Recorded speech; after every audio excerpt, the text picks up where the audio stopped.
lagyan natin dito. Ang U-turn ng itim na SUV sa Center Island sa bahagi ng EDSA Aurora Underpass sa Quezon City.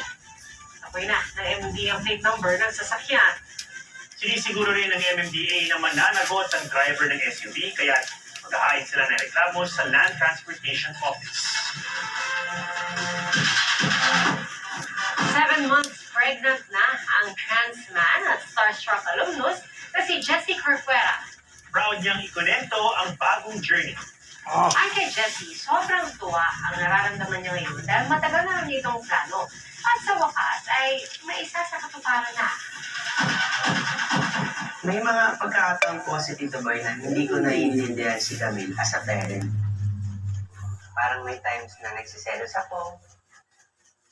And pag tumatanda ka, natatakot ka maging mag-isa.